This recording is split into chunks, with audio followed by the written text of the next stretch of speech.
That is exactly what happened in 2020. A young man, completely unknown to Hollywood, recorded himself speaking in a voice that was not his own, a voice the whole world once knew by heart. He sent it to a producer named Graham King. The phone rang back almost immediately. That young man was Jaafar Jackson, nephew of Michael Jackson. And what followed? Years of obsessive, solitary preparation, a secret he kept from his own family for 12 full months, and a transformation so complete that his own grandmother said he embodies her son, is one of the most quietly extraordinary journeys in modern Hollywood. This is the real story of how it happened. Stick around, because it goes deeper than any trailer ever showed you. If you're new here, subscribe before we get into it. Now, let's go.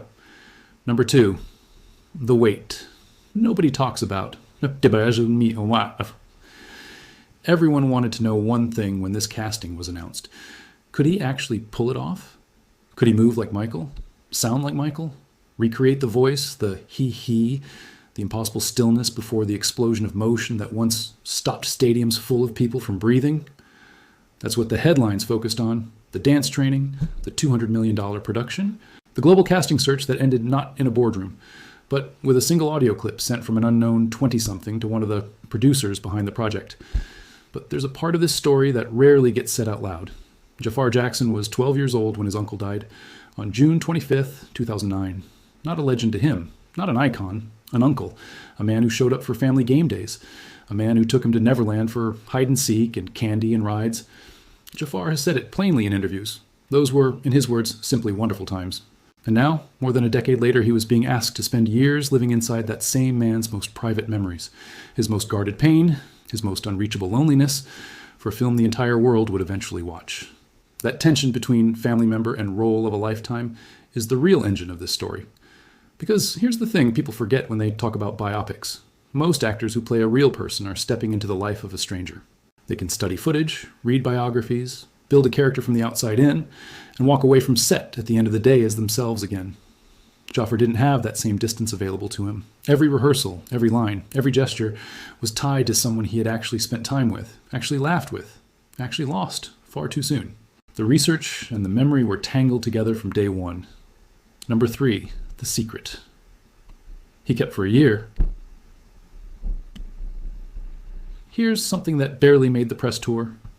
After Graham King approached him in 2020, Jaafar didn't run to tell his family he had a shot at playing Michael. He didn't post about it. He didn't even tell his own mother. He sat on it for a full year. Why keep something this big a secret from the people closest to you? Jaafar has explained it as something he needed to prove to himself first. It was a process, he said, that he had to earn, to prove to the filmmakers, to himself, and eventually to his family, that he could actually get to the point where he could pull it off. Think about what that year must have actually looked like. Sitting at family gatherings, hearing Michael's name come up naturally, the way it always does in that family, and saying nothing while quietly, privately, obsessively working toward becoming him. That is not a small thing to carry alone. That is a year of controlled silence wrapped around one of the most emotionally loaded decisions of his life. It also tells you something about how Jaafar approached the entire project from the very beginning. This wasn't a young actor chasing a big break and hoping the pieces would fall into place around him. This was someone who wanted the work itself to speak first, who was willing to let a full year pass in private uncertainty rather than risk expectation, pressure, or well-meaning family opinion shaping the performance before it had even taken form. Only once he felt he had something real to show did he let the people closest to him in on what he had been building. Number 4, the choreographers who knew Michael best.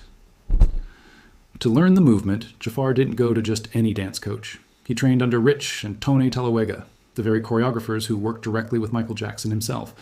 Men who didn't just study his movement from videos, but who had stood next to him, matched his rhythm, felt the specific physical language he built over 40 years of performing.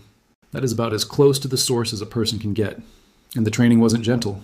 Jaafar has described rehearsing for hours upon hours until a single move finally felt right, dancing until his feet would bleed or simply go numb from repetition. Not because anyone forced him to push that hard, because he had decided, on his own terms, that nothing less than complete would be acceptable. He wanted to set specific goals for himself, nail the mannerisms, the voice, the essence of how Michael carried himself, even in ordinary conversation. But he also didn't want any one piece to overpower the others. Not the dancing outweighing the acting, not the acting outweighing the dancing. He wanted the whole person to feel natural, unified, alive.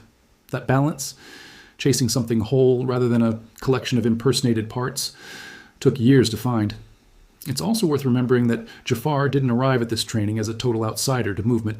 He had already released his own music and performed publicly years earlier in 2019 with a single called Got Me Singing, where echoes of his uncle's dance style were already visible.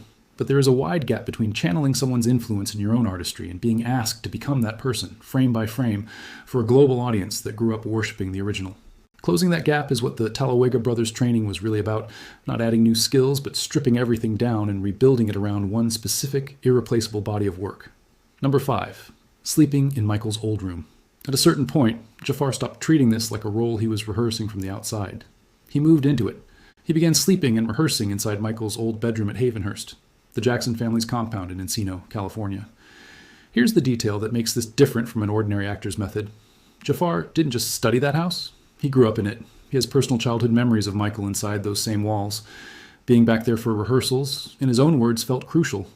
It put him in the same energy Michael had once lived in, and it stirred emotions he wasn't entirely prepared for. It's worth sitting with that. Most actors researching a historical figure visit a location once, take notes, and leave. Jaafar lived inside his uncle's actual bedroom, in the actual house they both grew up in, for the better part of his preparation. The line between playing Michael and returning to Michael started to blur. Number 6, what the private writings revealed. Perhaps the most personal detail of this entire journey, Jaafar was given access to Michael's private writings, his journals, his poems, his personal mantras and affirmations. By his own account, this was the turning point.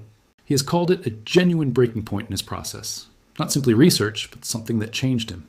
He was so moved by what he found that he began doing the exact same thing himself, writing affirmations and physically posting them on his own walls and mirrors, just as Michael once had. Think about what that means. He wasn't just imitating a stage persona anymore. He was adopting a private coping ritual that his uncle had used, alone, away from any stage or camera, carrying it forward as his own. This is where the preparation stopped being a performance exercise and started becoming something closer to a personal inheritance. Voice first, he has said, then the mannerisms, then the movement. But underneath all of it, this quiet, borrowed ritual of self-talk scrawled on glass and drywall, that was the part nobody was watching. Number 7, what it cost and what it gave. Years of Jaafar's 20s went into this, not the ordinary chaos and freedom that decade is supposed to hold, but hours upon hours in a studio, repeating a single gesture until his body gave out, feet that bled, feet that went numb. A silence he carried around his own family for a full year, unable to share the very thing consuming his every day. He had never acted professionally before this, no warm-up role, no small part to build confidence on. His first time in front of a camera in a major role, he was carrying a $200 million film about his own family's most towering figure, under the watch of his grandmother, Katherine Jackson, who would later say simply that he embodies her son. That is an enormous amount of pressure to place on a debut. But here's what it gave him in return. It gave him a way to actively spend time with a man he lost far too early, not through old home videos watched passively, but through years of deliberate, hands-on rediscovery. Reading his private words, sleeping in his old room, learning the exact shape of his movement from the men who danced beside him. For a nephew who was only 12 when the world lost Michael, this preparation became its own form of extended time together, decades later on his own terms.